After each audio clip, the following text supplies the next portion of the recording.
You've seen it 100 times. A kid inhales a slice of birthday cake, and 20 minutes later, they're bouncing off the walls. Sugar rush, right? Everyone knows sugar makes kids hyper. Except here's the thing. What if I told you the sugar rush doesn't exist? What if the hyperactivity you're seeing is something your brain invented? Welcome to Internet Mythbusters. I'm about to show you how 50 years of scientific research proved one of parenting's most universal beliefs completely wrong. Picture this. Scientists give kids a drink. They tell some parents it contains sugar. They tell others it's sugar-free. But here's the twist.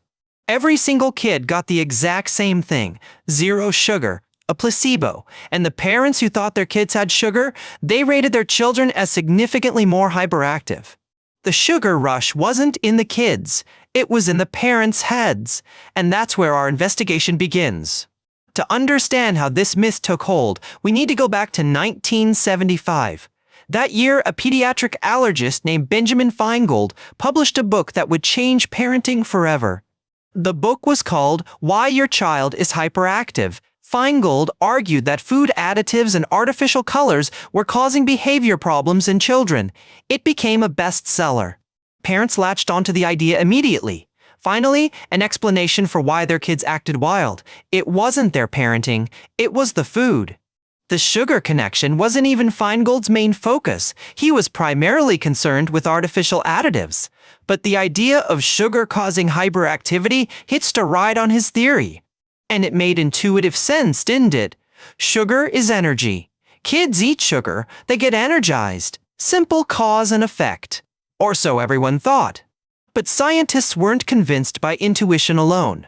Throughout the 80s and 90s, researchers began running rigorous controlled experiments. What they found was surprising. In 1994, researchers published a comprehensive meta-analysis. They combined data from multiple studies and found no link whatsoever between sugar consumption and hyperactive behavior in children. According to Yale Scientific, a thorough meta-analytic synthesis found that sugar does not affect the behavior or cognitive performance of children. Full stop, no effect. But here's where it gets really interesting. In 1994, researchers designed an experiment specifically to test whether parents were seeing hyperactivity that wasn't there. They gave all the children in the study drinks sweetened with aspartame, an artificial sweetener. No sugar at all. But they split the parents into 2 groups. One group of parents was told their children had just consumed a large dose of sugar. The other group was told the truth, that their kids received a sugar-free drink. According to research cited by The Conversation, parents who believed their child consumed sugar rated them as significantly more hyperactive than parents who knew the truth. Same kids, same drinks, different expectations. The researchers also noticed something else. Parents who thought their kids had sugar hovered over them more, criticized them more, and watched their behavior more intensely. This is confirmation bias in action. When you expect to see something, your brain actively searches for evidence to confirm what you already believe. Your brain isn't a neutral observer, it's a prediction machine, and once it has a theory, it bends perception to match expectations. But why does this myth persist even after decades of debunking? The answer lies in where and when kids typically eat sugar. Think about it. When do kids get birthday cake? At birthday parties. What are birthday parties? Extremely stimulating environments filled with friends, games, and excitement. According to University of Utah Health, being in a celebratory environment with relatives and friends children might not see every day is itself a very strong stimulant for behavior. Kids act excited because the situation is exciting, then parents see the cake, see the behavior, and draw a straight line between them. Classic correlation confused for causation. Halloween is another perfect example. Kids come home with pillowcases full of candy. They're already wired from running door to door in costumes, but the candy gets blamed. Christmas morning, kids wake up at 5 a.m., tear through presents, and then eat chocolate for breakfast. Is it the sugar making them wild, or is it literally Christmas? National Geographic traced the entire sugar myth back to that 1975 Feingold book. They noted it gained traction despite being based on limited evidence and personal observation rather than controlled studies. Feingold was a respected physician, and his book gave parents a framework they desperately wanted. An external explanation for difficult behavior is much more comfortable than self-reflection. The myth also spread because it felt actionable. Parents could control sugar intake. That's much easier than redesigning birthday parties or managing children's excitement levels. According to the Academy of Nutrition and Dietetics, the scientific consensus is clear. Controlled studies consistently show no relationship between sugar consumption and hyperactivity. That's not to say sugar is harmless. Excessive sugar consumption absolutely contributes to dental problems, obesity risk, and blood sugar fluctuations. Those concerns are real and valid. But hyperactivity? The science is settled. Sugar doesn't cause it. And yet this myth persists because confirmation bias is extremely powerful. Medical News Today reports that two thorough and well-regarded reviews of the research in 1994 and 1995 definitively debunked the sugar-hyperactivity link. 3 decades ago, despite this evidence, surveys show the majority of parents still believe sugar causes hyperactivity. The myth is stronger than the science. This is what psychologists call a zombie belief. It's been killed by evidence multiple times, but it keeps rising from the dead because our brains are wired to see patterns. Our ancestors survived by finding patterns in chaos. Is that rustling in the bushes a tiger or the wind? Better to assume tiger and be wrong than assume wind and be dead. That same pattern-seeking brain that kept our ancestors alive now sees cause and effect where only coincidence exists. Birthday cake plus wild behavior equals obvious connection. And once that connection forms, every single birthday party becomes more evidence. You stop noticing the parties where kids are calm after cake. You only remember the ones that confirm what you already believe.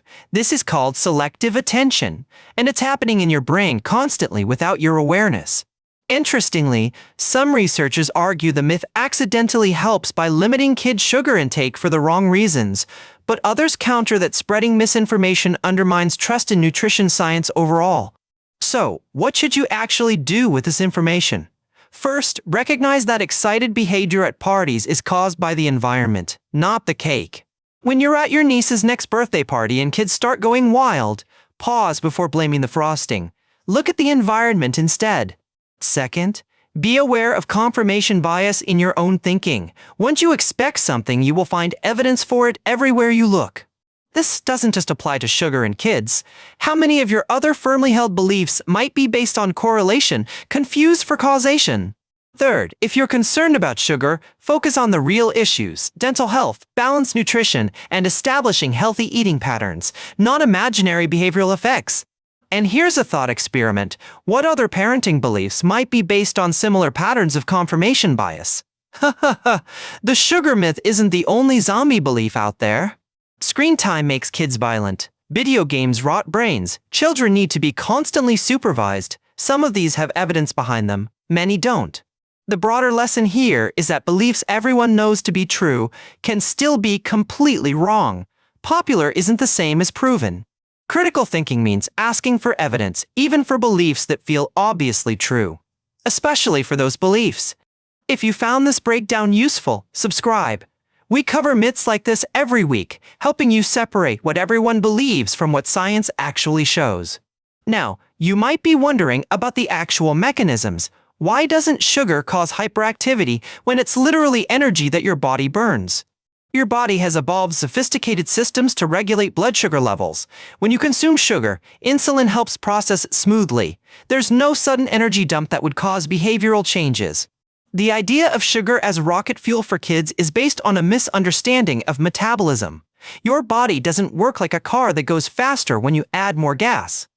Some children are more energetic than others regardless of diet. Some are more sensitive to exciting environments. These individual differences get wrongly attributed to food. Parents of energetic kids desperately search for causes. Sugar becomes a convenient target because it's visible, quantifiable, and controllable in a way that temperament isn't. So here's where we land. The sugar rush is real, but it exists in parents' minds, not in children's bloodstreams. A 1970s book created a theory. Parents wanted to believe it. Confirmation bias did the rest. And 50 years later, we're still blaming birthday cake for kids being kids. The next time someone tells you to watch out for the sugar rush, you can let them know. Science already watched. And the rush never showed up. I'm your host at Internet Mythbusters. Thanks for watching, and enjoy that birthday cake.